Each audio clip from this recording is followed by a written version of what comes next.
আমি যদি আপনাকে জিজ্ঞেস করি রাসূল পাক সাল্লাল্লাহু আলাইহি ওয়া আলিহি ওয়াসাল্লামের সাথে আমাদের সম্পর্ক, আমাদের তাআল্লুককে মজবুত করার, বৃদ্ধি করার সবচেয়ে সহজ পদ্ধতি কি? প্রথমত কথা আসে যে আল্লাহর নবীর সাথে তাআল্লুক পয়দা করার এবং যে তাআল্লুক, যে সম্পর্ক আছে এটাকে মজবুত করা দরকার আছে কিনা? আছে। কি জন্য আছে জানেন? কারণ কিয়ামতের দিন তার শাফাআত আমরা চাই। চাই কিনা? চাই। কি জন্য শাফাআত চাই? কারণ এই উম্মতের মধ্যে তিনটা ভাগ আছে। আল্লাহ বলেছেন ফামিনহুম যালিমুল লিনাফসিহি ওয়া মিনহুম মুকতাসিদ ওয়া মিনহুম সাবিকুম বিল খায়রাত। প্রথম ভাগ হচ্ছে যারা গুনাহ করে, গুনাহ করতে করতে এমন অবস্থা নিজের উপর জুলুম করেছে, অর্থাৎ নিজেকে জাহান্নামের পথে নিয়ে যাচ্ছে। এটা জুলুম না নিজের উপরে? এটা এক ক্যাটাগরি। 2 নম্বর ক্যাটাগরি মুকতাসিদ। মুকতাসিদ মানে যারা গুনাহ করে নেকিও করে, গুনাহ করে নেকিও করে, মধ্যম মধ্যম। ওয়া মিনহুম সাবিকুম বিল খায়রাতি বিইজনিল্লাহ। আর একদল মানুষ হচ্ছে আল্লাহর দেওয়া তৌফিকে, আল্লাহর হুকুমে নেক এবং ভালো কাজে এরা অন্য সবার চেয়ে এগিয়ে, যাদেরকে আমরা আউলিয়া সালেহিন নেককার বান্দা বলি। তো তাইলে এই উম্মতের মধ্যে ভাগ আসলে 3টা। এই 3 ভাগের মধ্যে কোনো ভাগই কাফির নয়, মুমিন সবাই। একদল প্রচন্ড গুনাহগার, আরেক দল গুনাহও আছে, নেকিও আছে, আর আরেক দল নেকির ক্ষেত্রে অন্যদের চেয়ে এগিয়ে। এটা কুরআন শরীফের আয়াত, আমার বানানোর কথা নয়। আর এই আয়াতের ব্যাখ্যায় আল্লাহর নবীর চাচাতো ভাই এবং সাহাবী আব্দুল্লাহ ইবনে আব্বাস রাদিয়াল্লাহু আনহু বলেছেন, তার কথা আমি আপনাদেরকে পড়ে শোনাচ্ছি। তিনি বলেছেন আস-সাবিকু বিল খায়রাতি ইয়াদখুলুল জান্নাতা বিগাইরি হিসাব। যারা নেক কাজে সবার চেয়ে এগিয়ে, যারা তৃতীয় ক্যাটাগরি, সবচেয়ে ভালো, তারা কোনো হিসাব কিতাব ছাড়াই ডিরেক্টলি আল্লাহর জান্নাতে প্রবেশ করবে। বাকি দুই গোষ্ঠীর কি হবে? তিনি বলেছেন ওয়াল মুক্তাসিদু ইয়াদখুলুল জান্নাতা বিরাহমাতিল্লাহ। আর যারা মুক্তাসিদ, মিডিয়াম গুনাহ আছে, নেকিও আছে, এরা শুধু তো নিজের নেকির জুড়ে যাবে না, কারণ গুনাহ তাদেরকে আটকে দেবে। আল্লাহর রহমত এসে একটু ধাক্কা দিয়ে তাদেরকে জান্নাতে প্রবেশ করিয়ে দেবে। তাদের জন্য দরকার আল্লাহর রহমত। আর ওয়াযালিমু লিনাফসিহি, যারা নিজের অন্তরের উপর জুলুম করেছে, মানে গুনাহ করে করে অন্তর কালো করে ফেলেছে, নেকি নাই প্রায় বলতে গেলে, কিন্তু আবার ঈমান আছে, মুমিন, উম্মতে মুহাম্মাদি। ওয়াযালিমু লিনাফসিহি ইয়াদখুলুনাল জান্নাতা বিশাফাআতি মুহাম্মাদিন সাল্লাল্লাহু আলাইহি ওয়াসাল্লাম। আর যারা অত্যন্ত গুনাহগার কিন্তু মুমিন, তারা মুহাম্মদুর রাসূলুল্লাহ সাল্লাল্লাহু আলাইহি ওয়াসাল্লামের শাফাআতে জান্নাতে প্রবেশ করে যাবে। এবার আমাকে বলুন, কিয়ামত, আমি কথাগুলো আপনাদেরকে বোঝানোর চেষ্টা করছি। নবীর শাফাআত দরকার, 1। 2 নম্বর, কিয়ামতের দিন নবী আপনাকে চিনবেন কিভাবে? কারণ কিয়ামতের দিন আপনার সাথে ব্যাংকের ক্যাশও থাকবে না, জমির দলিলও থাকবে না, নেম প্লেট নাই, ইউনিফর্ম নাই, কিচ্ছু নাই। আসছে শুধু 2টা জিনিস, ঈমান এবং আমল। সেই আমল নেক আমলও হতে পারে, সেই আমল বদ আমলও হতে পারে। এবার এই ঈমান আর আমল ছাড়া অন্য কোনো কিছু আপনার নিয়ে যাওয়ার সুযোগ নাই। তাই এই ঈমান আর আমলের মধ্যে এমন কিছু একটা আছে নিশ্চয়ই, যেটা দেখে নবী উম্মতের পরিচয় করবেন। পরিচয় তো করতে হবে, পরিচয় না করলে উম্মত বুঝবেন কিভাবে? আর না বুঝলে কিসের শাফাআত? এবার এই বোঝানোর জন্য যে সম্পর্ক নবীর সাথে তৈরি করতে হয়, এই সম্পর্কটা তৈরি করা প্রত্যেকটা মুমিনের, নবীর জন্য জরুরি নয়, আমাদের জন্য জরুরি হচ্ছে আমরা নবীর সাথে সম্পর্ক বৃদ্ধি করব। এবার আমার আজকের ওয়াজের বিষয় হচ্ছে নবীর সাথে মুমিনের সম্পর্কটা কিভাবে বৃদ্ধি করবে। নবীর সাথে সম্পর্ক বৃদ্ধি করার প্রথম উপায় আল্লাহ বলেছেন কুরআন শরীফের আয়াতের মধ্যে, আল্লাহ রাব্বুল আলামিন বলেছেন فالذين آمنوا به وعزروه ونصروه واتبعوا النور الذي أنزل معه أولئك هم المفلحون। যারা নবীর প্রতি ঈমান আনে, নবীকে শ্রদ্ধা করে, তাজিম করে, নবীকে সাহায্য করে এবং নবী তার সাথে যে হেদায়েত নিয়ে এসেছেন এই কোরআনের অনুসরণ করে দুনিয়া আখিরাতে এরা সফল কাম হয়ে যাবে। আল্লাহ অলরেডি 4টি বিষয় আমাদেরকে দিয়েছেন। নবীর প্রতি ঈমান আনা, নবীকে নবী বলে বিশ্বাস করা, তাই না? 2 নাম্বারটা হচ্ছে নবীকে তাজির। তাজির মানে হচ্ছে সম্মান থেকেও বেশি কিছু। আচ্ছা, সম্মান তো আমরাও একে অন্যকে করি, করি না? আল্লাহ নবী সাল্লাল্লাহু আলাইহি ওয়াসাল্লাম নিজে বলেছেন, লাইসা মিন্না মাল্লাম ইয়ারহাম সগীরানা ওয়ালাম ইউআক্কির কাবীরানা। যে ব্যক্তি ছোটদেরকে দয়া করে না আর বড়দেরকে শ্রদ্ধা করে না, সে আমাদের দলভুক্ত নয়। মানে নবী বলেছেন আমার দলভুক্ত সেই ব্যক্তি নয় যে ছোটকে দয়া করে না আর বড়কে ইজ্জত করে না। তার মানে বড়কে তো ইজ্জত করতে হয়, করতে হয় না? এবার আমাকে বলুন, আপনি আমাকে তো সম্মান করছেন আর আমি আপনাকে সম্মান করছি, এই 2 সম্মান আর নবীকে সম্মান করা কি এক বরাবর বিষয় নাকি? বা এক বরাবর করে ফেললে হবে নাকি? হবে না। এই জন্য আমরা একজন আরেকজনকে সম্মান করি, এটাকে আরবি ভাষায় বলা হয় ইকরাম, তাকরিম, ইহতেরাম। এই জন্য আমরা বলি মুহতারাম। মুহতারাম মানে যাকে সম্মান দেওয়া হয়েছে। আর নবীর সম্মানের বেলা আল্লাহ ব্যবহার করেছেন তাজির, আযযারুহু। তাজির মানে সম্মানের চাইতে বেশি কিছু, তাকে আমরা বলি বাংলায় ভক্তি করা। এটা আল্লাহ এবং রাসূল ছাড়া অন্য কাউকে করা যায় না। এটি রাসূলুল্লাহ সাল্লাল্লাহু আলাইহি ওয়াসাল্লামের জন্য খাস। তাই সাহাবায়ে কেরাম একে অন্যের সাথে যে ব্যবহার করতেন, নবীর সাথে কখনো সেই ব্যবহার করতেন না। আল্লাহ রাব্বুল আলামিন দেখলেন সাহাবায়ে কেরাম একজন রাসূলুল্লাহ সাল্লাল্লাহু আলাইহি ওয়াসাল্লামকে ডাকেন ভাতিজা, আরেকজন ডাকেন মামা, আরেকজন ডাকেন অন্য কিছু আত্মীয়তার নাম ধরে। আল্লাহ কোরআনের আয়াত নাযিল করলেন, লা তাজালু দুআ আর রাসূলি বাইনাকুম কা দুআই বা'দিকুম বা'দা।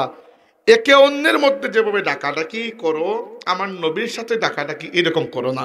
এরপর থেকে একজন সাহাবীও কখনো আল্লাহর নবীকে অন্য কোনো নাম ধরে ডাকেন নাই। যখনই ডেকেছেন বলেছেন ইয়া রাসূলুল্লাহ।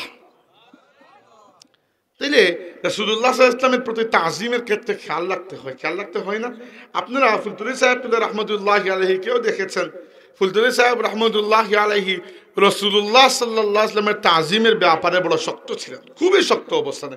এরকম শক্ত অবস্থানে মানুষকে দেখা যায় না নরমালি। এমনকি তিনি রাসূল সাল্লাল্লাহু আলাইহি ওয়াসাল্লামকে নেতা বললেও রাগ করতেন।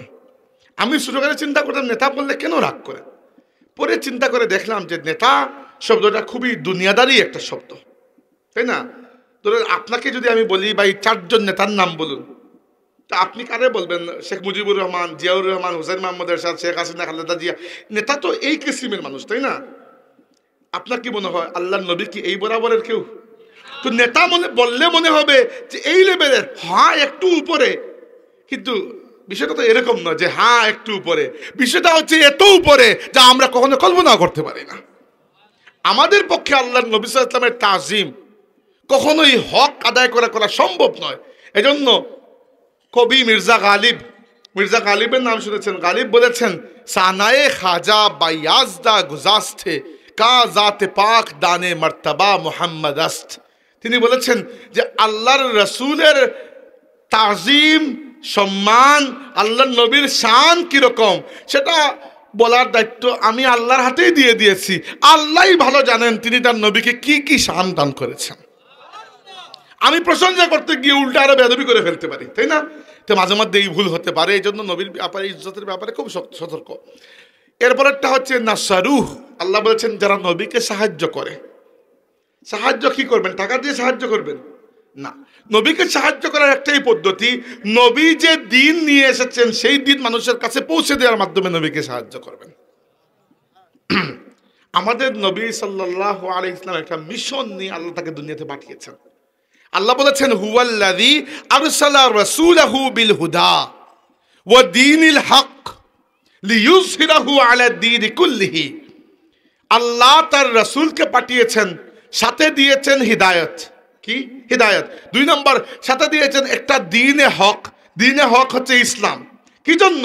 লিইয়ুযহিরাহু আলা দ্বীনি কুল্লিহি, যে রাসূল तमाम দুনিয়ায় এই ইসলামকে বিজয়ী করে ফেলেন। আল্লাহর রাসূল শুরু করেছিলেন বিজয় অভিযান। পুরো আরব দুনিয়া যখন ইসলামের ছায়াতলে চলে এসেছে, রাসূলুল্লাহ সাল্লাল্লাহু আলাইহি ওয়াসাল্লাম দুনিয়া থেকে বিদায় নিয়েছেন। এই জন্য উমর রাদিয়াল্লাহু আনহু বিশ্বাস করেন নাই, বলেছেন যে ব্যক্তি বলবে আল্লাহ নবী ইন্তেকাল করেছেন তার মাথা কেটে ফেলবো। কারণ কি? তিনি ভেবেছেন যে আল্লাহর নবী সাল্লাল্লাহু আলাইহি ওয়াসাল্লাম পুরো দুনিয়া বিজয় করার পরে এরপরে ইন্তেকাল করবেন। কিন্তু তাকে পরে বোঝানো হয়েছে যে আল্লাহ নবী যে দাওয়াত শুরু করেছেন এটা এত সফল, এত মকবুল যে নবী যে বৃক্ষ রোপণ করেছেন, এখন যদি নবী দুনিয়া থেকে বিদায়ও নিয়ে নেন, নবীর উম্মতের মধ্যে এরকম মানুষ আসবে যারা এই ইসলামকে বিজয়ী করে ফেলবে। সাহাবায়ে কেরাম মক্কা মুকাররমায় রাস্তা দিয়ে হাঁটতে পারেন নাই, কাফিরদের জুলুম নির্যাতনের কারণে রাস্তা দিয়ে হাঁটতে পারেন নাই, নিজের ঘরে অবস্থান করতে পারেন নাই, বাজারে যেতে পারেন নাই, 2 রাকাত নামাজ আদায় করতে পারেন নাই। আর আল্লাহ নবী সেই যুগে বলেছেন, ধৈর্য ধরো, এক সময় রোমান পারস্য সাম্রাজ্য তোমরা বিজয় করবে। আমার নবী দুনিয়া থেকে বিদায় নেওয়ার মাত্র 13 বছরের মধ্যে উমর ইবনে খাত্তাব রাদিয়াল্লাহু আনহুর খেলাফত কালে অর্ধ পৃথিবী ইসলামের ছায়া তুলে নিয়ে এসেছে আল্লাহ নবী, সাহাবীরা। আর আমাদের নবী সাল্লাল্লাহু আলাইহি ওয়াসাল্লাম বলেছেন, লা ইয়াবকা আলা যহরিল আরদি বাইতু মাদারিন ওয়ালা ওয়াবারিন ইল্লা আদখালাহুল্লাহু কালিমাতাল ইসলাম। এই দুনিয়ার বুকে কোনো দালান কোঠা, বাইতু মাদারিন কোনো ইট পাথরের তৈরি দালান, ওয়ালা ওয়াবারিন কোনো তাবু, এইরকম যেগুলা কাঁচা ঘর, পাকা ঘর, কাঁচা ঘর এই দুনিয়াতে বাকি থাকবে না, এই ব্যতীত যে একদিন না একদিন আল্লাহ সেই ঘরে ইসলামকে প্রবেশ করাবেন। তাহলে বলেন আমাকে, দুনিয়ার প্রত্যেকটা ঘরে কি ইসলাম পৌঁছে গেছে? এখনো তো পৌঁছে নাই। কত জায়গায় মানুষ ইসলাম কবুল করে নাই। এই পৃথিবীতে বর্তমানে 800 কোটি মানুষ, তার মধ্যে 190 কোটি মানুষ মুসলমান। তার মানে হচ্ছে 5 ভাগের 1 ভাগ, বাকি 4 ভাগের কাছে ইসলাম এখন তারা কবুল করে নাই। তো এই দায়িত্ব কার? এই মিশন কার? উম্মতের। কি জন্য? আগের নবীদের ব্যাপারে আল্লাহর একটা আইন ছিল, কুল্লামা হালাকা নাবিয়ুন খালাফাহু নাবিয়ুন। একজন নবী ইন্তেকাল করলেই আল্লাহ তার উম্মতের মধ্যে আরেকজনকে নবী বানিয়ে দিতেন। কিন্তু আমাদের নবী ইউনিক, কারণ তিনি শেষ নবী। এরপরে আর কোনো নবী আসবেন না। এটা আকীদার বিষয়ে ভালো করে ঈমান আনবেন। রাসূলুল্লাহ সাল্লাল্লাহু আলাইহি ওয়াসাল্লাম শেষ নবী, এরপরে আর কোনো নবী আসবেন না, আসার জরুরত নাই। আল্লাহ যা হেদায়ত দেওয়ার দিয়ে দিয়েছেন আমাদের জন্য। এরপরে কোনো ব্যক্তি যদি নিজেকে নবী দাবি করে সে কাফির হয়ে যাবে। কেউ যদি ওই ব্যক্তির উপর ঈমান আনে সেও কাফির হয়ে যাবে। রাসূলুল্লাহ সাল্লাল্লাহু আলাইহি ওয়াসাল্লাম খাতামান নবিয়্যিন, সর্বশেষ নবী। তো রাসূলুল্লাহ সাল্লাল্লাহু আলাইহি ওয়াসাল্লামের আগের নবীদের সময় নবীরা ইসলামের দাওয়াতের দায়িত্ব পালন করতেন। আর আমাদের নবী যেহেতু শেষ নবী, এরপরে আর কোনো নবী নাই, তাই আল্লাহর দ্বীনকে এগিয়ে নেওয়ার দায়িত্ব রাসূলুল্লাহ সাল্লাল্লাহু আলাইহি ওয়াসাল্লাম নিজে এই উম্মতের উপর দিয়ে দিয়েছেন। আল্লাহ বলেছেন, ওয়া কাযালিকা জাআলনাকুম উম্মাতান ওয়াসাতাল লিতাকুনু শুহাদা আলান নাস ওয়া ইয়াকুনার রাসূলু আলাইকুম শাহীদা। আল্লাহ বলেছেন, কুনতুম খায়রা উম্মাতিন উখরিজাত লিন-নাসি তা'মুরুনা বিল মা'রুফি ওয়া তানহাউনা আনিল মুনকার। হে মুসলমানরা, কুনতুম খায়রা উম্মাতিন, তোমরা দুনিয়ার মধ্যে সর্বশ্রেষ্ঠ জাতি। উখরিজাত লিন-নাস, আমি আল্লাহ মানুষের কল্যাণের জন্য তোমাদেরকে নির্বাচন করেছি। তোমাদের কাজ তা'মুরুনা বিল মা'রুফ, ভালো কাজের আদেশ করবে, ওয়া তানহাউনা আনিল মুনকার, খারাপ কাজ থেকে মানুষকে বিরত রাখবে, ওয়া তু'মিনুনা বিল্লাহ, আর নিজে আল্লাহর উপর টাইপ করে ঈমান আনবে। নিজের ঈমান যেন নড়ে না যায়, সবার আগে নিজে ঈমান আনতে হবে। এই দায়িত্বটি আগের উম্মতের ছিল না, এটা খালি নবীদের ছিল। আর আমরাও যদি আগের কোনো নবীর উম্মত হতাম তাহলে আমরাও নাকে তেল দিয়ে ঘুমাইতাম। কিন্তু আমাদের নবী সাল্লাল্লাহু আলাইহি ওয়াসাল্লাম দুনিয়া থেকে বিদায় নেওয়ার আগে বলে গেছেন, বাল্লিগু আন্নি ওয়ালাউ আয়াতান, প্রত্যেকে আমার পক্ষ থেকে ইসলাম পৌঁছে দাও। একটা আয়াত যদি তুমি জানো, একটা আয়াত মানুষের কাছে পৌঁছে দাও। যার কাছে ইসলামের ইলম আছে, মান কাতামা ইলমান, যার কাছে ইলম আছে কিন্তু সে ইলম লুকায়, কি হয়? আলজামাহুল্লাহু লিজামান নারি ইয়াউমাল কিয়ামা, কিয়ামতের ময়দানে আল্লাহ তার মুখের মধ্যে আগুনের লাগাম পরিয়ে দেবেন। নাউযুবিল্লাহ। এই জন্য এইটাই হচ্ছে নবীকে সাহায্য করা। সাহায্য করা বলতে বুঝতে পেরেছেন, নবীর ইসলামকে, নবীর দ্বীনকে, মিশনকে এগিয়ে নিয়ে যাওয়া। তাহলে রাসূল সাল্লাল্লাহু আলাইহি ওয়াসাল্লামের প্রতি আমাদের তাআল্লুকের প্রথম বুনিয়াদ নবীর প্রতি ঈমান আনা। এই ঈমান আনার ক্ষেত্রে একটা জিনিস খেয়াল করবেন, নবীর প্রতি ঈমান আনা হচ্ছে নবীর সমস্ত গুণ, যে গুণ আল্লাহ দিয়েছেন ওই গুণগুলোর সহ নবীর উপর ঈমান আনা। উদাহরণস্বরূপ, আমাদের নবী সাল্লাল্লাহু আলাইহি ওয়াসাল্লাম সবচেয়ে সুন্দর মানুষ ছিলেন। সুন্দর না? সবচেয়ে সুন্দর। ও আহসানু মিনকা লাম তারা কাত্তু আইনি ওয়া আজমালু মিনকা লাম তালিদিন নিসাউ। কে বলেছেন? হাসান ইবনে সাবিত। ইন্নার রাসূল লা নূরুন ইউস্তাদাউ বিহি মুহান্নাদুম মিন সুয়ুফিল্লাহি মাসউলু। হাসান ইবনে সাবিত বলেছেন, আল্লাহর নবী সেই নূর, যে নূর থেকে আলো বের হয় যেন ইন্ডিয়ান তরবারির মতো শার্প। আল্লাহ নবী সাল্লাল্লাহু আলাইহি ওয়াসাল্লামের চেহারা মোবারক। এইরকম প্রশংসা করেছেন সাহাবায়ে কেরাম যে সুসজ্জিত তরবারির মতো। ইন্ডিয়ান তরবারি দুনিয়াতে খুব বিখ্যাত ছিল তৎকালীন যুগে। তো রাসূলুল্লাহ সাল্লাল্লাহু আলাইহি ওয়াসাল্লাম সুন্দর। এবার আপনি আল্লাহর নবীকে সুন্দর মানলেন, কিন্তু সত্যবাদী মানলেন না, আপনি আর মুমিন হতে পারবেন? মানে একটা বাদ দিলে সমস্যা। আবার সত্যবাদী মানলেন, আমানতদার মানলেন না, হইল? হবে না। আবার সব মানলেন, নবী মানলেন না। বলছেন আমি মুহাম্মদ সাল্লাল্লাহু আলাইহি ওয়াসাল্লাম খুব জ্ঞানী ছিলেন, তো নবী মানলেন, তো ইমানদার থাকতে পারবেন না। এই জন্য এটা আমি আগে বলতাম না কখনো, এইবার থেকে বলি, কারণ অনেকেই দেখি রাসূল সাল্লাল্লাহু আলাইহি ওয়াসাল্লামের বিভিন্ন গুণকে নিয়ে অস্বীকার করে বসেন। এই জন্য এটা আগে কখনো আমি বলি নাই, প্রথমবার এইবার বলতেছি। রাসূলুল্লাহ সাল্লাল্লাহু আলাইহি ওয়াসাল্লামের প্রতি শুধু নবী হিসাবে ঈমান আনাই যথেষ্ট নয়, বরং যতটা সিফত আল্লাহ আমার নবীকে দিয়েছেন প্রত্যেকটা সিফতকেও বিশ্বাস করা জরুরি। এই জন্য রাসূল সাল্লাল্লাহু আলাইহি ওয়াসাল্লামকে আল্লাহ কি কি গুণ দিয়েছেন সেটা দেখার জন্য কোরআন শরীফ আমাদের জন্য সবচেয়ে বড় সোর্স। ইমাম আবু হানিফা রাহমাতুল্লাহ আলাইহি বলেছিলেন, ইনজিল ঈসা قد আতা বিকা মুখবিরা ওয়া লানাল কিতাবু আতা বিমাদহি হুলাকা। ইয়া রাসূলুল্লাহ, আল্লাহ পাক ইনজিল কিতাব দিয়েছেন ঈসা আলাইহিস সালামকে, যে ইনজিল কিতাবের মধ্যে আপনার ব্যাপারে সংবাদ আল্লাহ দিয়েছেন। আর আল্লাহ আমাদেরকে একটা কিতাব দিয়েছেন কোরআন, পুরো কোরআন আপনার প্রশংসায় আল্লাহ ভরে দিয়েছেন। দেখার জন্য দেখার মতো চোখ লাগে, কিন্তু আল্লাহ পুরো প্রশংসায় ভরে দিয়েছেন। সম্মানিত হাজরিন, তাহলে রাসূলুল্লাহ সাল্লাল্লাহু আলাইহি ওয়াসাল্লামের সাথে তাআল্লুকের প্রথম বুনিয়াদ আল্লাহর নবীর প্রতি ঈমান আনা। 2 নম্বর বুনিয়াদ আলোচনা করেছি নবীর দ্বীনকে এগিয়ে নিয়ে যাওয়ার মাধ্যমে নবীকে সাহায্য করা। 3 নম্বর বুনিয়াদ, সিরিয়াল বলতেছি আমার সুবিধার জন্য, 1 2 আপনি উল্টাপাল্টা করতে পারেন, সমস্যা, সবগুলোই জরুরি। 3 নম্বর হচ্ছে ইতাআত, আনুগত্য। রাসূল সাল্লাল্লাহু আলাইহি ওয়াসাল্লামকে আল্লাহ কি জন্য পাঠিয়েছেন একবার চিন্তা করে দেখুন। যদি আল্লাহ শুধু কোরআন লিখিয়ে পাঠিয়ে দিতেন, আমরা হেদায়েত লাভ করতাম না? সম্ভব ছিল? আমার মনে হয় না। কি জন্য জানেন? উদাহরণস্বরূপ কোরআন শরীফে আল্লাহ বলেছেন, ইয়া আইয়ুহাল্লাযীনা আমানুত্তাকু রাব্বাকুম, হে মুমিনরা, হে ঈমানদাররা, আল্লাহকে ভয় করো। আপনি আল্লাহকে একটু ভয় করে দেখান তো আমার সামনে, কিভাবে ভয় করে আল্লাহকে? আমরা তো বাঘকে ভয় করি, সাপকে ভয় করি, কি এভাবে আল্লাহকে ভয় করবো নাকি অন্য কোনো রকমের? আচ্ছা, কেউ একজন যদি শিখিয়ে না দেয় যে আল্লাহকে কিভাবে ভয় করতে হবে, তো আপনি ভয় করতে পারবেন? তো খালি ফর্মুলা বলে দিলে তো হবে না, মাঝে মধ্যে দেখিয়েও দিতে হবে প্র্যাকটিক্যাল। ওই যে আল্লাহ তাবারাকা ওয়া তাআলা, তিনি হচ্ছেন রব, আল্লাহ হচ্ছেন রব। আল্লাহ আমাদেরকে আদেশ দিয়েছেন, সেই আদেশের আনুগত্য করার জন্য আল্লাহ পাক একজন জীবন্ত মডেল পাঠিয়েছেন। সেই জীবন্ত মডেল হচ্ছেন রাসূলগণ। এজন্য আয়েশা সিদ্দিকা, আমাদের মা আয়েশা সিদ্দিকা রাদিয়াল্লাহু আনহাকে জিজ্ঞেস করা হলো যে আল্লাহর নবীর চরিত্রটা কিরকম ছিল। তিনি বললেন, এই তোমরা যে জিজ্ঞেস করতেছো, তোমরা কি কোরআন পড়ো না? কানা খুলুকুহুল কোরআন, আল্লাহর নবীর পুরো চরিত্রই ছিল কোরআন। কি জন্য? কারণ কোরআন শরীফে আল্লাহ আমাদেরকে বলেছেন তাকওয়া অর্জন করো। তাকওয়া কিভাবে অর্জন করবো আল্লাহ নবী দেখিয়ে দিয়েছেন। আল্লাহ বলেছেন গুনাহ পরিহার করো, আল্লাহ বলেছেন সত্য কথা বলো, আল্লাহ বলেছেন প্রতিবেশীর হকের কথা, আল্লাহ বলেছেন আত্মীয় স্বজনের অধিকারের কথা, আল্লাহ বলেছেন ভালো একজন সামাজিক মানুষ হওয়ার কথা, আল্লাহ বলেছেন নামাজের কথা, রোজার কথা।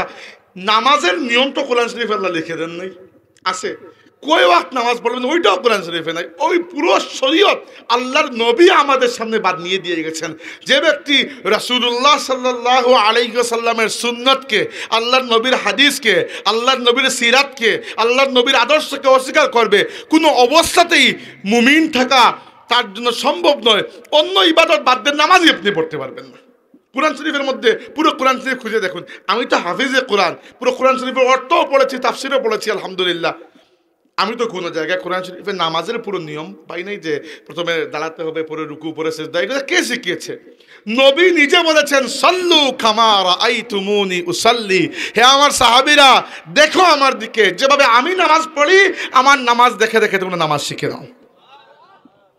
হজের নিয়ম তো দেখা নাই, প্রথমে ইহরাম করতে হবে, তাওয়াফ করতে হবে, সাই করতে হবে, লেখা আছে কোনো জায়গায়? না, আল্লাহ বলেছেন ওয়াতিমুল হজ্জা ওয়াল উমরাতা লিল্লাহ, আল্লাহ আল্লাহর মতো বলেছেন, আল্লাহর ওয়াস্তে, আল্লাহর উদ্দেশ্যে, আল্লাহর জন্য তোমরা হজ এবং উমরা করো। মানলাম আল্লাহ করবো, ঠিক আছে, কিভাবে করব? এই জন্য রাসূলুল্লাহ প্রয়োজন। রাসূল সাল্লাল্লাহু আলাইহি ওয়াসাল্লাম হজের সময় বলেছেন, হুজু আন্নি মানাসিকাকুম, আমাকে দেখে দেখে হজের নিয়মগুলো শিখে নাও। তাহলে নবীর আনুগত্য, আর আনুগত্য ছাড়া মুখে মুখে খালি মহব্বতের দাবি করা এটা ঠিক নয়। আমরা রাসূল সাল্লাল্লাহু আলাইহি ওয়াসাল্লামকে মহব্বত করা উচিত বলতে এটা আমাদের ইমানের দাবি। আর বিশেষ করে তাসাউফের সাথে যারা জড়িত আছেন, আল্লাহর ওলিদের অনুসারী যারা, রাসূল সাল্লাল্লাহু আলাইহি ওয়াসাল্লামের মহব্বত এবং তাজিমের ব্যাপারে এরা অগ্রগণ্য, সবার চেয়ে এগিয়ে। কিন্তু যদি আমরা আমাদের আমলকে আল্লাহর নবীর সুন্নত অনুযায়ী নিয়ে আসতে না পারি, মুখে মুখে মিছিল দিয়ে লাভ কি? আমি যদি আপনাকে জিজ্ঞেস করি রাসূলুল্লাহ সাল্লাল্লাহু আলাইহি ওয়াসাল্লামের সবচেয়ে বড় সুন্নত কি? সবচেয়ে বড় সুন্নত আমরা সুন্নত বলতে কি বুঝি? দাড়ি রাখা, আর মিষ্টি খাওয়া, আতর গায়ে দেওয়া, তাই না? আর সুরমা মাখা, এমন সুন্নত যেগুলা ছোট সুন্নত, এগুলো এত বড় কিছু না। আল্লাহর নবীর সবচেয়ে বড় সুন্নত কোনটা যদি আমি জিজ্ঞেস করি, আমার মতে রাসূলুল্লাহ সাল্লাল্লাহু আলাইহি ওয়াসাল্লামের সবচেয়ে বড় সুন্নত হচ্ছে তিনি জীবনে কখনো একটা মিথ্যা কথা বলেন নাই। যদি আমরা এই সুন্নত পালন করতে পারি, চিন্তা করেন আমাদের পুরো সমাজ বদলে যাবে। এর থেকে দায়নি সুন্নত আর কিছুই নেই। জীবনে কখনো একটা মিথ্যা কথা বলেন নাই, এরকম দুষ্কর, এরকম জীবন সম্ভবই নয়। আমার নবীটা করে দেখিয়েছেন। আবু জাহেল কখনো বলে নাই যে মুহাম্মদ মিথ্যা বলেছেন, জীবনে কখনো বলেন। আবু জাহেল জানে যে তিনি এই ব্যক্তি মিথ্যা বলেন না, কখনোই মিথ্যা বলেন না। এই সুন্নতগুলো আমাদেরকে খেয়াল করতে হবে। বড় সুন্নত, হ্যাঁ দাঁড়িয়ে রাখা অবশ্যই সুন্নত, দাঁড়িয়ে রাখা শুধু সুন্নত নয়, উলামায়ে কেরাম ওয়াজিব বলেছেন। কিন্তু আল্লাহর নবীর সেই সুন্নত আমাদেরকে বেশি গুরুত্ব দিয়ে আদায় করতে হবে, যে সুন্নতের মাধ্যমে দুনিয়ার সামনে মুসলমানদের আখলাক ফুটে ওঠে। আজকের যুগে দেখেন আপনি যে ইউরোপ আমেরিকার বিভিন্ন দেশে যাওয়ার পরে তাদের সরকার বা সরকারি প্রতিষ্ঠানের কাছ থেকে আপনি যে সেবা পাবেন, মুসলিম দেশগুলিতে পাবেন না। ঘুষ নড়বেই না কিছু। আখলাকটা এরকম নিচে নেমে গেছে। ইসলাম তো ঠিক আছে, মুসলমানরা ইসলাম ছেড়ে বহুদূর চলে গেছে। অথচ আল্লাহর রাসূল বলেছেন যে আল্লাহর কাছে একজন মুমিনের সবচেয়ে ভারী সেই আমল যেটা কিয়ামতের ময়দানে তার মিজানকে, নেকি মাপার পাল্লাকে ভারী করে তুলবে, সেটা হচ্ছে নেক আখলাক। রাসূল সাল্লাল্লাহু আলাইহি ওয়াসাল্লাম আমাদেরকে শিখিয়েছেন আখলাক কি। আল্লাহ নবী আমাদেরকে শিখিয়েছেন, বলেছেন আনা যাঈমুম বিবাইতিন ফি রাবাদিল জান্নাতি লিমান তারাকাল মিরাআ ওয়া ইন কানা মুহিক্কান। যে ব্যক্তি নিজে হক জানার পরেও তর্ক ছেড়ে দেয়, দুজনে তর্ক হচ্ছে, একজন রাইট আর একজন রং, তো আপনি জানেন যে আপনি রাইট আছেন, তবুও তর্ক বাদ দিয়ে দিলেন আল্লাহর ওয়াস্তে, আমি মুহাম্মদুর রাসূলুল্লাহ সাল্লাল্লাহু আলাইহি ওয়াসাল্লাম তার জন্য জান্নাতের আঙ্গিনায় একটা ঘরের জিম্মাদারি নিয়ে নিলাম। ওয়া বিবাইতিন ফি ওয়াসাতিল জান্নাতি লিমান তারাকাল কাযিবা ওয়া ইন কানা মাযিহান। আর যে ব্যক্তি কৌতুক করার সময়ও মিথ্যা কথা বলে না, এমনিতে তো বলে না, ফাজলামো করেও কখনো মিথ্যা বলে না, আমি নবী জান্নাতের ঠিক মধ্যখানে তার জন্য একটা ঘরের জিম্মাদারি নিয়ে নিলাম। আনা যাঈম, আল্লাহ নবী বলছে আমি জিম্মাদারি নিচ্ছি। আর 3 নম্বর ওয়াবি বাইতিন ফি আলাল জান্নাতি লিমান হাসানা খুলুকাহু। আর যে ব্যক্তি তার চরিত্রকে সুন্দর করলো, আমি নবী তার জন্য জান্নাতের সর্বোচ্চ মাকামে একটা ঘরের জিম্মাদারি নিয়ে নিলাম। চিন্তা করে দেখেছেন আলতু ফালতু তর্ক যে আমরা করি এবং মিথ্যা কথা, আমাদের সমাজের অর্ধেক সমস্যার জড় হচ্ছে মিথ্যা কথা।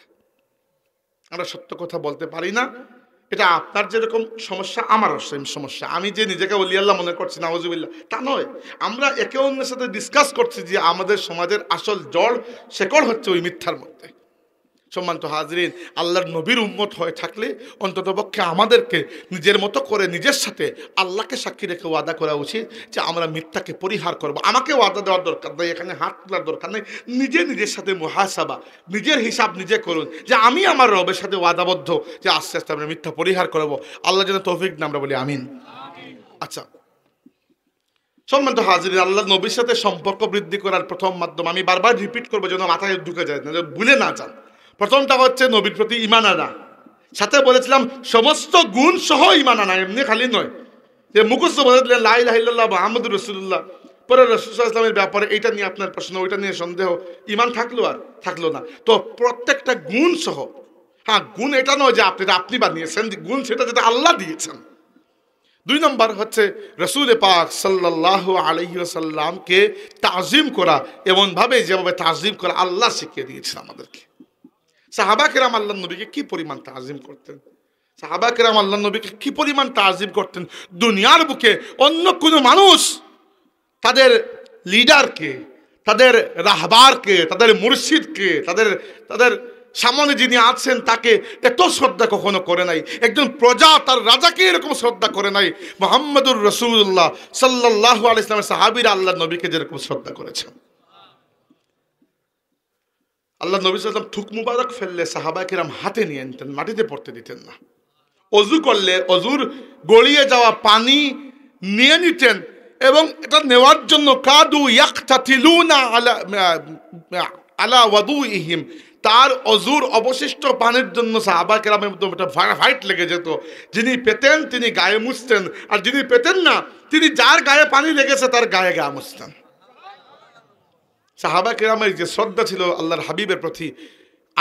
আমর ইবনে আস রাদিয়াল্লাহু আনহু বলেছেন, আমরা কখনো আল্লাহর নবী সাল্লাল্লাহু আলাইহি ওয়াসাল্লামের চোখের দিকে চোখ রেখে তাকানোর সাহস পাই নাই। কি জন্য জানুন? কারণ আল্লাহর রাসূলের মধ্যে এরকম একটা সৌন্দর্য ছিল। এই সৌন্দর্যকে আমরা বলি হাইবা। হাইবা মানে হচ্ছে যে চেহারার দিকে তাকিয়ে আপনার মহব্বতও পয়দা হয়, শ্রদ্ধাও আসে, একটু ভয়ও লাগে, তিনটা একসাথে, এটাকে বলা হয় হাইবা। উলামায়ে কেরাম বলেছেন যে আমরা জানি আল্লাহ সৃষ্টির মধ্যে একজন সুন্দর হচ্ছেন রাসূল সাল্লাল্লাহু আলাইহি ওয়াসাল্লাম, আরেকজন সুন্দর হচ্ছেন ইউসুফ আলাইহিস সালাম। জানি তো এটা হাদিসে এসেছে যে আল্লাহর দুনিয়ার অর্ধেক সৌন্দর্য আল্লাহ একা ইউসুফকেই দিয়ে দিয়েছেন। তো ইউসুফ আলাইহিস সালামের সৌন্দর্য আর আমাদের নবীর সৌন্দর্যের মধ্যে পার্থক্য কি? হাফিজ ইবনুল কাইয়িম বলেছেন পার্থক্যটা হচ্ছে ইউসুফ আলাইহিস সালামের সৌন্দর্যকে আমরা বলতে পারি জামাল। আরবিতে সৌন্দর্যকে কি বলা হয়? জামাল। জামাল মানে সৌন্দর্য। তো ইউসুফ আলাইহিস সালামের সৌন্দর্য হচ্ছে জামাল। এই জামাল সেম একই জামাল আল্লাহ আমাদের নবীকেও দিয়েছেন, এতটুকু বরাবর। বুঝতে পেরেছেন? ইউসুফকে আল্লাহ জামাল দিয়েছেন আলাইহিস সালাম, আর মুহাম্মদ সাল্লাল্লাহু আলাইহি ওয়াসাল্লামকেও আল্লাহ জামাল দিয়েছেন, এতটুকু বরাবর। কিন্তু আমাদের নবী সাল্লাল্লাহু আলাইহি ওয়াসাল্লামের জামালের উপর আল্লাহ জালালের একটা এক্সট্রা প্রোটেকশন লেয়ার লাগিয়ে দিয়েছেন। মানে জামালের সাথে একটা জালালও রয়েছে। জালাল মানে হচ্ছে এরকম তবিয়ত যেটা দেখে একটা ভয় আসে মনের মধ্যে, কিন্তু এই ভয় ঘৃণা মিশ্রিত ভয় নয়, শ্রদ্ধা মিশ্রিত ভয়। ভয় আপনি আপনার বাবাকেও ভয় পান, আবার সাপকেও ভয় পান। সাপকে ভয় পেলে এই ভয়টাকে ঘৃণা মিশ্রিত ভয়, যেটাকে মারবো। আর বাবাকে ভয় পেলে ওই ভয়ের সাথে ঘৃণা নয়, বরং শ্রদ্ধা থাকে যে বাবার কথা আমি অমান্য করব না। তো এইভাবে হাইবার কারণে অর্থাৎ এমন একটা ব্যক্তিত্ব ছিল আমার নবীর প্রতি, শ্রদ্ধার আমাদেরকেও রাখতে হবে। এরপরে তৃতীয়টা হচ্ছে রাসূলুল্লাহ সাল্লাল্লাহু আলাইহি ওয়াসাল্লামকে সাহায্য করা, আল্লাহর নবীর দ্বীনকে এগিয়ে নিয়ে যাওয়ার মাধ্যমে। 4 নম্বরটা হচ্ছে রাসূলুল্লাহ সাল্লাল্লাহু আলাইহি ওয়াসাল্লামের ইত্তেবা বা অনুসরণ করা, যেটা আমি এইমাত্র বললাম। 5 নম্বরটা হচ্ছে নবীকে মহব্বত করা। মহব্বত কি জন্য জরুরি? কারণ দেখেন, আনুগত্য 2 ধরনের হয়। কয় ধরনের? 2 ধরনের। এক আনুগত্যের সাথে মহব্বত থাকে, আরেক আনুগত্যের সাথে মহব্বত থাকে না। উদাহরণস্বরূপ, ব্রিটিশরা 200 বছর আমাদেরকে শাসন করেছে, করে নাই? 1757 থেকে 1947 সাল পর্যন্ত। তো ব্রিটিশদের আইন কানুন আমরা মানতে বাধ্য ছিলাম, কিন্তু আমরা কি ব্রিটিশদেরকে মহব্বত করতাম? আমরা বিদেশি লুটেরা মনে করতাম এবং সুযোগ পেলে তাদেরকে হাত দিয়ে দিয়েছি, তাই না? তো ব্রিটিশদের আইনও কিন্তু আমরা মানতাম, কিন্তু মহব্বত করে নয়, বাধ্য হয়। আবার মা যখন বলেন আমাকে যে আসার সময় আমার জন্য কিছু একটা নিয়ে আস, এটা মায়ের আদেশ, আনুগত্য করছেন, কিন্তু এটার মধ্যে কোনো ঘৃণা নাই। মহব্বত বলে পারলে আপনি 2টা নিয়ে যাবেন। আরো এই যে আনুগত্যের পার্থক্য, এটা মহব্বতের কারণে হয়েছে। আল্লাহ চান যে আমরা তার নবী সাল্লাল্লাহু আলাইহি ওয়াসাল্লামের আনুগত্য করি, ঘৃণা মিশ্রিত, ভয় মিশ্রিত নয়, মহব্বতের মধ্যে সারসার হয়ে নবীর আনুগত্য করি। এই জন্য জরুরি। এবং রাসূলুল্লাহ সাল্লাল্লাহু আলাইহি ওয়াসাল্লাম নিজে বলেছেন, লা ইউমিনু আহাদুকুম হাত্তা আকুনা আহাব্বা ইলাইহি মিন ওয়ালিদিহি ওয়া ওয়ালাদিহি ওয়ান নাসি আজমাইন। তোমাদের মধ্যে কোনো ব্যক্তি মুমিন হতে পারবে না যতক্ষণ না আমি তার কাছে, তার মা বাবা, সন্তান সন্ততি এবং দুনিয়ার তামাম মানুষের চাইতে বেশি মহব্বতের পাত্র না হব। এক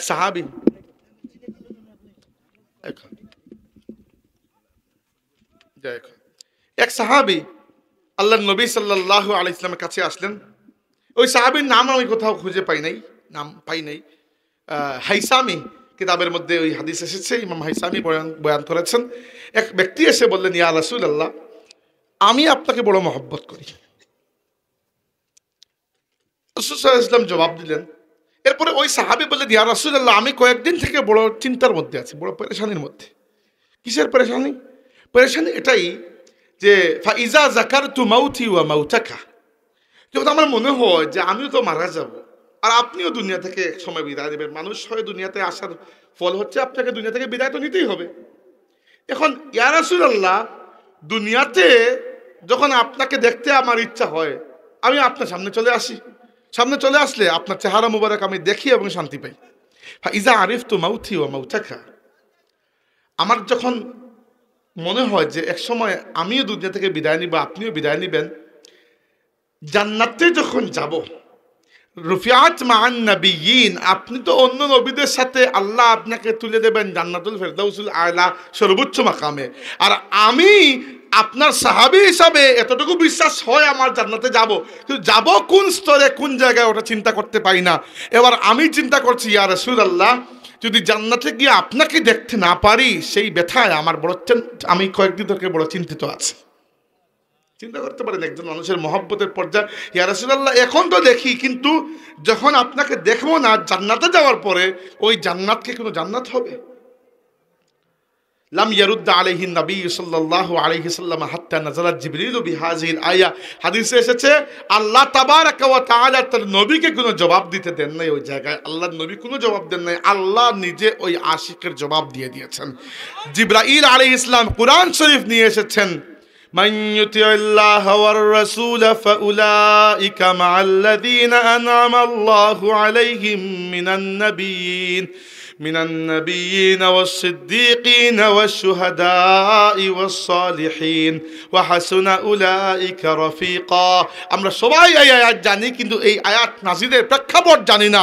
একজন নাম না জানা আশিকে রাসূল এসে আল্লাহর হাবিবের দরবারে আরজ করেছিলেন, ইয়া রাসূলুল্লাহ, এখন দেখতে পাচ্ছি দুনিয়াতে, জান্নাতে গিয়ে দেখতে পাবো কি পাবো না, ওইটা নিয়ে মনের মধ্যে বড় টেনশন আছে, বড় কষ্ট আছে। ওই ব্যক্তির জবাব দিতে গিয়ে রব্বে জুল জালাল কুরআনের আয়াত নাযিল করে দিয়েছেন। রাসূল সাল্লাল্লাহু আলাইহি ওয়াসাল্লাম উহুদের ময়দানে, উহুদের যুদ্ধের সময় প্রথম দিকে মুসলমানদের বড় সুবিধাজনক একটা অবস্থান ছিল, কিন্তু পরবর্তীতে রাসূল সাল্লাল্লাহু আলাইহি ওয়াসাল্লামের কথার একটু খেলাফ করার কারণে আল্লাহর পক্ষ থেকে একটা বড় পরীক্ষা মুসলমানদের উপর এসেছে। বিশেষ করে ওই মক্কাবাসী কুরাইশদের বাহিনীতে খালিদ ইবনে ওয়ালিদ ছিলেন, তখনও তিনি ইসলাম কবুল করেন নাই। তিনি মুসলমানদের বাহিনীর খুবই ক্ষতি করেছেন। 70 জন সাহাবা শহীদ হয়েছেন। হামজা রাদিয়াল্লাহু আনহু, আসাদুল্লাহি ওয়া আসাদুর রাসূলি, আল্লাহ এবং তার রাসূলের সিংহ হামজা রাদিয়াল্লাহু আনহুকে এই যুদ্ধে শহীদ করা হয়েছে। আল্লাহর নবীর অতি মহব্বতের সাহাবী মুসআব ইবনে উমাইর রাদিয়াল্লাহু আনহুকে এই যুদ্ধে শহীদ করা হয়েছে। তো যুদ্ধের একটা পর্যায়ে দেখা গেছে খালিদ ইবনে ওয়ালিদ কি করেছেন, মুসলমানদের পুরো কাফেলাকে দুই ভাগ করে ফেলেছেন, মানে দুই দিকে দিয়ে দিয়েছেন। একদিকে পাহাড়ের উপর রাসূলুল্লাহ সাল্লাল্লাহু আলাইহি ওয়াসাল্লাম আর মাত্র 9 জন সাহাবী, আর বাকি সবাই একদিকে।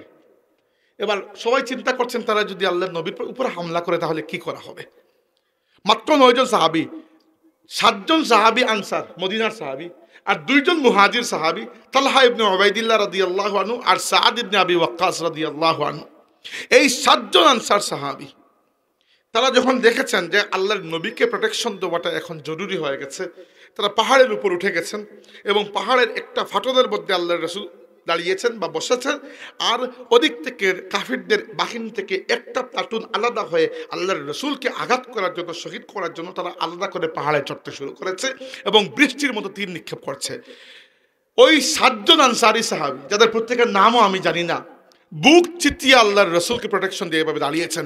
একজনের দেহের মধ্যে যতটা তীর, যতটা ধনুক জায়গা হয়েছে, আর বর্ষা বল্লমের যতটা আঘাত জায়গা হয়েছে, অতটা নিজের শরীরে নিয়েছেন। এরপরে শাহাদাত এসেছে, শাহাদত বরণ করে পড়ে গেছেন, অন্যজন এসে নিজের বুক পেতে দিয়েছেন। এক এক করে 7 জন সাহাবী শহীদ হয়েছেন। এরপরে সবার পেছনে ছিলেন তালহা রাদিয়াল্লাহু আনহু এবং সাআদ ইবনে আবি ওয়াক্কাস। এই দুইজনের মধ্যে সাআদ ছিলেন তীরন্দাজ, ভালো তীর মারতে পারতেন। আল্লাহর নবী সাল্লাল্লাহু আলাইহি ওয়াসাল্লাম তাকে নিজে ধনুক হাতে তুলে দিয়ে বলছেন, ইরমি ইয়া সাআদ ফিদাকা আবি ওয়া উম্মি, সাআদ আমার মা বাবা তোমার জন্য কুরবান হয়ে যাক, তীর মেরে যাও। আর তালহা ইবনে উবাইদুল্লাহ রাদিয়াল্লাহু আনহু তিনি বড় বীরত্ব দেখিয়েছেন। তিনি 4-5 জনের একটা টিম এসে রাসূল সাল্লাল্লাহু আলাইহি ওয়াসাল্লামের উপর আঘাত করার জন্য, এবং এক ব্যক্তি মোটামুটি কাছে চলে এসেছে, একটা ব্যক্তি, এবং বড় তরবারি হাতে নিয়ে আল্লাহ নবী সাল্লাল্লাহু আলাইহি ওয়াসাল্লামের এইখান বরাবর একটা আঘাত করেছে। তালহা রাদিয়াল্লাহু আনহু খুব বীর যোদ্ধা ছিলেন এবং সাথে সাথে নিজের তরবারিটা এরকম দিয়ে দিয়েছেন, তরবারি ভেঙ্গে ওই এত জোরে আঘাত করেছে, তার তালহা রাদিয়াল্লাহু আনহুর তরবারি ভেঙ্গে তার হাতের একটা অংশ কেটে রাসূল সাল্লাল্লাহু আলাইহি ওয়াসাল্লামের গালের মধ্যে ওই তরবারি আঘাত করেছে। আল্লাহ নবী সাল্লাল্লাহু আলাইহি ওয়াসাল্লাম এই জায়গাটা ফেটে গেছে এবং এত বেশি রক্ত প্রবাহিত হয়েছে। পরে ফাতিমা রাদিয়াল্লাহু আনহা কাপড় জ্বালিয়ে ছাই করে এই জায়গায় দিয়েছেন, এরপরে রক্ত থেমে গেছে। এতক্ষণে আল্লাহ নবী সাল্লাল্লাহু আলাইহি ওয়াসাল্লামের দাড়ি মুবারকের মধ্যে রক্ত ভিজে গেছে। তালহা রাদিয়াল্লাহু আনহুর এই যে বীরত্ব, তার হাত পুরো অকেজ, জীবনে কখনো ডান হাতটা নাড়াতে পারেন নাই, কিন্তু আল্লাহর নবীর জন্য বের হয়েছে। তখন রাসূল সাল্লাল্লাহু আলাইহি ওয়াসাল্লাম বলেছেন একটা কথায় কথায় যে, তালহা এই মুহূর্তে আল্লাহ তোমার প্রতি এতটা সন্তুষ্ট যে আল্লাহ রাব্বুল আলামিন তো চাচ্ছিলেন যে ফেরেশতা পাঠিয়ে তোমাকে উপরে উঠিয়ে নিতে, মানে আর তুমি দুনিয়াতে থেকে আর কি করবে। আল্লাহ নবী বলেছেন, কেউ যদি কোনো জান্নাত থেকে সামনে হাঁটতে দেখতে চায়, তালহাকে যেন দেখে নেয়। তো সাহাবীদের এরকম মহব্বত। একজন মহিলা সাহাবী নুসাইবা রাদিয়াল্লাহু আনহা, নুসাইবা রাদিয়াল্লাহু আনহা বড় বীর একজন সাহাবী, পুরো ফ্যামিলি নিয়ে যুদ্ধে চলে এসেছে। এবং আল্লাহ নবী সাল্লাল্লাহু আলাইহি ওয়াসাল্লাম বলেন যে উহুদের যুদ্ধে আমি যেদিকে তাকাই দেখি নুসাইবা যুদ্ধ করতেছে, এবং কিয়ামতের ময়দানে এবং জান্নাতে আমার পরিবার আর নুসাইবার পরিবার আল্লাহ একসাথে রাখবেন। রাসূল সাল্লাল্লাহু আলাইহি ওয়াসাল্লামের সাথে তাআল্লুক বৃদ্ধি করার আরেকটা মাধ্যম হচ্ছে মহব্বতে রাসূল। কয়টা পড়লাম আমরা? প্রথমে হচ্ছে রাসূলের প্রতি ঈমান আনা, 2 নম্বর রাসূলকে তাজিম করা। তাজিম বলতে আযজারুহু, মানে রাসূলকে ভক্তি করা, শুধু তাজিম না, তাজিম তো আপনিও আমাকে করেন, আমি আপনাকে করি, এই তাজিম অন্য পর্যায়ের তাজিম। 3 নম্বর হচ্ছে রাসূলের আনুগত্য করা, খালি মুখে মুখে তাজিম করলে লাভ নাই, আনুগত্য করা। 4 নম্বর হচ্ছে রাসূল সাল্লাল্লাহু আলাইহি ওয়াসাল্লামকে মহব্বত করা। আমি নাম্বার বলছি আমার নিজের মাথা অনুযায়ী, আপনারা নাম্বারিং করে নেবেন। 5 নম্বর হচ্ছে নুসরাতে রাসূল, মানে রাসূলের দিনকে এগিয়ে নিয়ে যাওয়ার মাধ্যমে রাসূলকে সাহায্য করা। এইগুলোই হচ্ছে আল্লাহর নবীর সাথে তাআল্লুক বৃদ্ধি করার মাধ্যম। আর শেষ যেটা, আল্লাহর নবী সাল্লাল্লাহু আলাইহি ওয়াসাল্লামের উম্মতের খিদমত করা, এটা আল্লাহর নবীকে বড় খুশি করে। রাসূল সাল্লাল্লাহু আলাইহি ওয়াসাল্লাম বড় খুশি হন যখন দেখেন তার উম্মত অন্য উম্মতের খিদমত করছে। হাবিব আলী আল জিফরি হাফিজাহুল্লাহ বলেছেন, রাসূল সাল্লাল্লাহু আলাইহি ওয়াসাল্লামকে স্বপ্নে দেখার যে কয়েকটা আমল আছে, এর মধ্যে একটা আমল হচ্ছে আল্লাহর নবীর উম্মতের খিদমত করা। চেষ্টা করবেন আপনার মুসলিম ভাইয়ের সাহায্যে একটু এগিয়ে যেতে, চেষ্টা করবেন আপনার মুসলিম ভাই যখন বিপদে পড়ে এগিয়ে যেতে। আল্লাহ রাব্বুল আলামিন তাকিয়ে দেখেন আমার এক বান্দা অন্য বান্দার সাথে কি ব্যবহার করে, আল্লাহ এই ব্যক্তির সাথে একই ব্যবহার করেন। যে ব্যক্তি অন্যের দুষ্ট্রুটি গোপন করে, আল্লাহ দুনিয়া আখিরাতে তার দুষ্ট্রুটিকে গোপন করবেন। তো অতএব একজন মুসলমানকে দেখার পরে সাথে সাথে আপনি যেটা ভাববেন সেটা হচ্ছে এই ব্যক্তি আমার নবীর মায়ার উম্মত, এই ব্যক্তি সেই ব্যক্তি যার জন্য কিয়ামতের দিন আমার নবী ইয়া রব্বি উম্মতি উম্মতি বলবেন। নবী তো খালি আমার জন্য বলবেন না, প্রত্যেক মানুষের জন্য বলবেন। তো এই ব্যক্তি আমার নবীর উম্মত, আমি কেন এই ব্যক্তিকে কষ্ট দেব? তাইলে ঈমান বীর রাসূল, প্রথমটা রাসূলের প্রতি ঈমান আনা, এবং এখানে বলেছি সমস্ত গুণ সহ। এটা আগে আমি কখনো বলতাম না, ইদানিং বলছি। অনেকে আল্লাহ নবীর অনেক গুণকে অস্বীকার করে, হবে না, একটা গুণকে অস্বীকার করতে পারবেন না। সমস্ত সিফত যেগুলো আল্লাহ দিয়েছেন সবগুলো সহ মুহাম্মদুর রাসূলুল্লাহ সাল্লাল্লাহু আলাইহি ওয়াসাল্লামকে আপনার রাসূল এবং খাতামান নবিয়্যিন বিশ্বাস করতে হবে। সাথে তিনি আমানতদার, তিনি সাদিকুল আমিন, এই সবগুলো গুণ সহ। 2 নম্বরটা হচ্ছে রাসূলুল্লাহ সাল্লাল্লাহু আলাইহি ওয়াসাল্লামকে তাজির করা। তাজির মানে সম্মানের উপরেরটা। এই যে সাহাবায়ে কিরাম যেরকম থুক মুবারক ফেললে হাতে নিয়ে নিতেন, এখন আপনি তো আর নবীকে ফিজিক্যালি সামনে পাচ্ছেন না, তাই নবীর কথা মনে হওয়ার পরে যেন আপনার মনের মধ্যে এই শ্রদ্ধা চলে আসে, যেন মদিনায় গেলে মনের মধ্যে এই শ্রদ্ধা চলে আসে, যেন রওজা শরীফে গেলে অটোমেটিক আওয়াজ নিচু হয়ে যায়। তিন নম্বরটা হচ্ছে রাসূলুল্লাহ সাল্লাল্লাহু আলাইহি ওয়াসাল্লামকে মহব্বত করা, সেইভাবে যেভাবে আল্লাহ নবী বলেছেন যে কোনো ব্যক্তি মুমিন হতে পারবে না যতক্ষণ না আমি তার কাছে সবচেয়ে প্রিয়জন হব। 4 নম্বর হচ্ছে রাসূলুল্লাহ সাল্লাল্লাহু আলাইহি ওয়াসাল্লামের আনুগত্য করা, এবং আমি বলেছি আল্লাহর নবীর জীবনের সবচেয়ে বড় সুন্নত হচ্ছে তিনি জীবনে একটা মিথ্যা কথা বলেন নাই। এর থেকে দায়ী সুন্নত আর কোনোটাই নেই। হ্যাঁ, রাসূল সাল্লাল্লাহু আলাইহি ওয়াসাল্লাম ইসওয়াক করেছেন, এক সময় করেছেন, এক সময় হয়তো করেন নাই, এক সময় আতর লাগিয়েছেন, এক সময় লাগান, এগুলো ছোটো সুন্নত। সবচেয়ে বড় সুন্নত হচ্ছে তিনি মিথ্যাবাদী ছিলেন না। আবু জাহেলও তাকে কখনো মিথ্যাবাদী বলে নাই। আবু জাহেল ওটা জানতো যে মুহাম্মদ মিথ্যা বলে না, আর যাই করুক না কেন।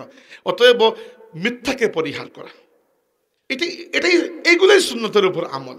আমরা সুন্নতের উপর আমল বলতেই যদি খালি সুরমা লাগানো আর মিষ্টি খাওয়া আর এগুলো মনে করি, সমাজ ঠিক হবে না। সমাজ ঠিক করার জন্য মিথ্যাকে পরিহার করতেই হবে। এবং আমি বারবার বলছি, এই ওয়াজ খালি আমি আপনাকে করছি না, আমার নিজেকেও করছি। আমাদের প্রত্যেককে মিথ্যাকে পরিহার করতে হবে, তাহলে সমাজ সুন্দর হবে। এটা রাসূলের আনুগত্য।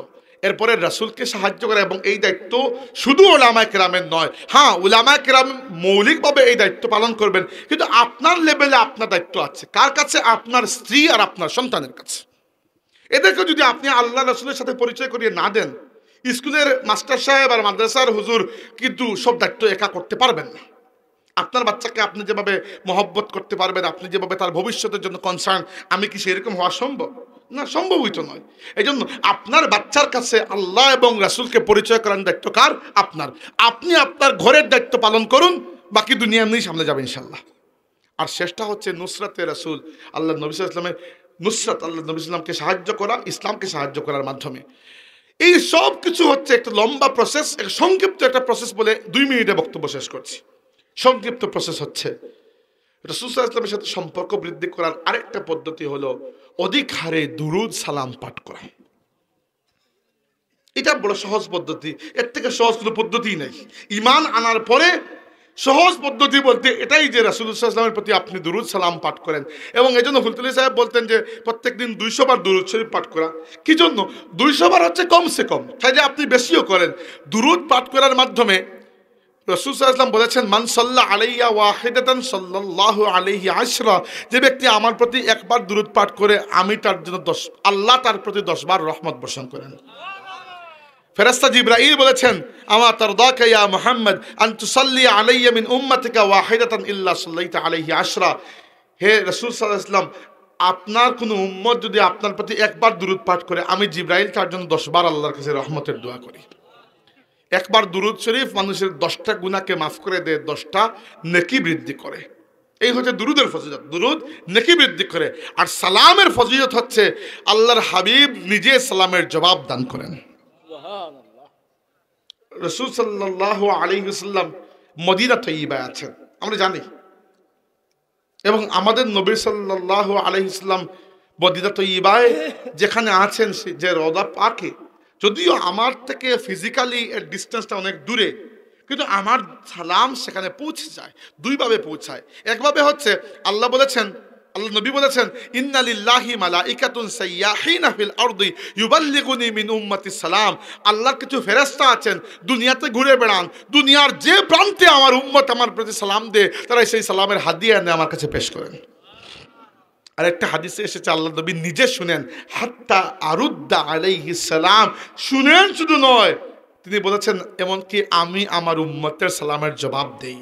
যখন আপনি বলছেন ইয়া নবী সালামু আলাইকা, আপনার নবী বলছেন ইয়া উম্মতি সালামু আলাইকা।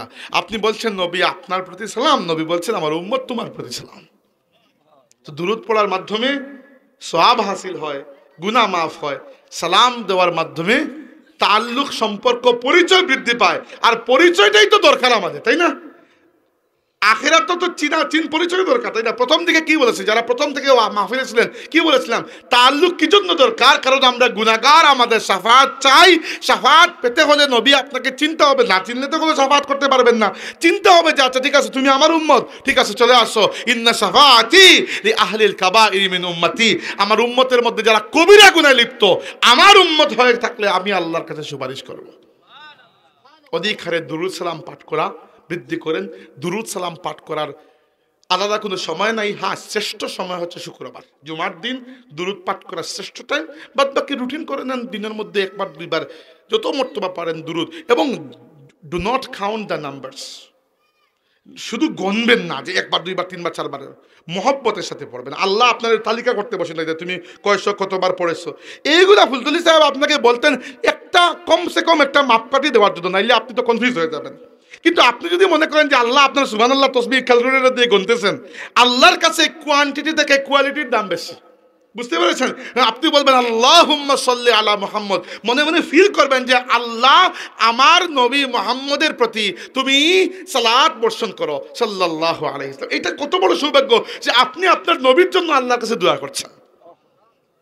এই জন্য ফিল করে, সব কিছু ফিল করে, সালামটাও ফিল করে। এই যে নামাজের মধ্যে আল্লাহ সালাম ঢুকিয়ে দিয়েছেন, আমরা আত্তাহিয়াতুর মধ্যে বলি আসসালামু আলাইকা আইয়ুহান নাবিয়্যু ওয়া রাহমাতুল্লাহি ওয়া বারাকাতুহু। আল্লাহ আমাদেরকে তার নবীর মায়ার উম্মত হিসেবে কবুল করুন। ও আখির যাব থার্ড পার্সনে পরিচয় করিয়ে দেওয়ার ক্ষেত্রে সর্বোচ্চ সুন্দর শব্দ হচ্ছে রাসূলুল্লাহ সাল্লাল্লাহু আলাইহি ওয়াসাল্লাম। মহানবী, বিশ্বনবী, এই নবী, সেই নবী, বাংলা, আমি এগুলোকে হারাম বলছি না, কিন্তু এগুলো নবীর শায়ানের শান নয়। শায়ানের শান হচ্ছে রাসূলুল্লাহ সাল্লাল্লাহু আলাইহি ওয়াসাল্লাম। এই জন্য আমি প্রায় সময় হয় আল্লাহর নবী বলি সাল্লাল্লাহু আলাইহি ওয়াসাল্লাম, অথবা আমার নবী বলি সাল্লাল্লাহু আলাইহি ওয়াসাল্লাম, অথবা রাসূলুল্লাহ সাল্লাল্লাহু আলাইহি ওয়াসাল্লাম বলি, এইটা। আর রাসূল সাল্লাল্লাহু আলাইহি ওয়াসাল্লামকে সম্বোধন করার ক্ষেত্রে কখনো এমন কোনো শব্দ ব্যবহার করবেন না যে শব্দের মধ্যে বেয়াদবির সাহেবা রয়েছে, নইলে আপনার ইমান বরবাদ হয়ে যাবে। আনতাহবাতু আমালুকুম ওয়া আনতুম লা তাশউরুন, বুঝতেও পারবেন না। আমাদের মধ্যে কোনো ভাই ওভার স্মার্টনেসের কারণে রাসূল পাক সাল্লাল্লাহু আলাইহি সাল্লামকে এমন শব্দ দিয়ে আখ্যায়িত করেন যেরকম শব্দের ব্যবহারকে আল্লাহ নিজে নিষেধ করে দিয়েছেন। ইয়া আইয়ুহাল্লাযীনা আমানু লা তাকুলু রাঈনা ওয়া কুলু উনজুরনা, হে ঈমানদাররা আমার নবীকে রাঈনা বলে ডাকবে না, উনজুরনা বলে ডাকবে। রাঈনা ইয়া রাসূলুল্লাহ, সাহাবীরা বলতেন ইয়া রাসূলুল্লাহ আমাদের দিকে একটু তাকান। আল্লাহ বলেছেন এটা বলবে না, বলবে উনজুরনা ইয়া রাসূলুল্লাহ। এইটাও সেম অর্থ, উনজুরনা মানেও আমাদের দিকে তাকান। কিন্তু রাঈনা দ্বারা ইহুদিরা রাঈনা না বলে বলতো রাঈনা, আইনের পরে ইয়া দিয়ে, অর্থ হয় যে তো আমাদের রাখাল। সাহাবীরা বলতেন আমাদের দিকে তাকান, তারা উদ্দেশ্য করতো আমাদের রাখাল। এই যে মনের মধ্যে এই বেয়াদবের একটা বেয়াদবি পোষণ করতো, আল্লাহ সেটার দরজাও বন্ধ করে দিয়েছেন। লা তাজআলু দুআ আর রাসূলি বাইনাকুম কাদুআই বা'দিকুম বা'দা, রাসূলের ডাকাডাকি আর অন্যের ডাকাডাকিকে তোমরা এক বরাবর মনে করবে না। এই জন্য ফুলতলি সাহেবের এই বিষয়টা আমার কাছে এটা একটা মাপকাঠি যে রাসূল সাহেবকে আমরা নেতা বলবো না। যদি নেতা শব্দটা তো ভালো শব্দ, খারাপ তো না। নেতা মানে তো কোনো খারাপ মানুষ না, ভালো মানুষ। কিন্তু নেতা কেন বলি না? নেতা বললে লেভেলটা আপনি নিচে নামিয়ে নিলেন, বুঝতে পেরেছেন? যিনি মাস্টার ডিগ্রি পাস করেছেন আপনি তারা বললেন এই ব্যক্তি 8 পাস।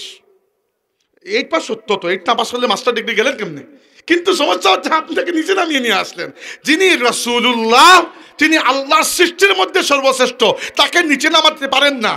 দুনিয়াবি উদাহরণ দিচ্ছি, যিনি সুপ্রিম কোর্টের চিফ জাস্টিস, প্রধান বিচারপতি, তাকে গ্রামের ম্যাজিস্ট্রেট আপনি বানাইতে পারবেন? ওই নিচে নামা সম্ভব? পারবেন না। তো রাসূল সাল্লাল্লাহু আলাইহি ওয়াসাল্লামের একটাই মাপকাঠি যে আল্লাহর পুরো সৃষ্টির মধ্যে আল্লাহ তাবারাকা ওয়া তাআলা সর্বোচ্চ মর্যাদা তাকে দান করেছেন। এরকম মর্যাদা আল্লাহ অন্য কোনো উম্মতকে নয়, অন্য কোনো নবীকে পর্যন্ত দান করেন নাই। বা'দা আজ খুদা বুজুর্গতুহি কিসসা মুখতাসার। এজন্য কবি বলেছেন যে আল্লাহ তাবারাকা ওয়া তাআলার পরে যা কিছু বুজুর্গি আছে সব বুজুর্গি আপনার ইয়া রাসূলুল্লাহ। এতটুকুই আমাদের কথা শেষ। এই জন্য আমরা আল্লাহ নবী সাল্লাল্লাহু আলাইহি ওয়াসাল্লামের ক্ষেত্রে খুবই সতর্ক থাকবো। রাসূলুল্লাহ সাল্লাল্লাহু আলাইহি ওয়াসাল্লাম, আরে ভাই আমরা তো রাসূল সাল্লাল্লাহু আলাইহি ওয়াসাল্লাম তো অনেক উপরে। মদিনা শরীফকে পরিচয় করানোর ক্ষেত্রে, পরিচয় দেওয়ার ক্ষেত্রে আমরা বলতে পারবো যে আগে নাম ইয়াসরিব ছিল। এখন যদি কোনো ব্যক্তি ইয়াসরিব, মদিনাকে ইয়াসরিব বলে ডাকে, মুনাফিক হয়ে যাবে। ইয়াসরিব শব্দটার অর্থ ভালো নয়। হ্যাঁ, আমি পরিচয় করাতে পারবো যে ঠিক আছে মদিনার এক সময় নাম ইয়াসরিব ছিল, এতটুকু। কিন্তু আজকের দিনে মদিনার নাম হচ্ছে মদিনাতুল মুনাওয়ারা, অথবা মদিনাতুর রাসূল, রাসূলের শহর অথবা নূরের শহর। এই জন্য আমরা এই ব্যাপারে সতর্ক থাকবো। আল্লাহ কবুল করুন, আল্লাহুম্মা আমিন।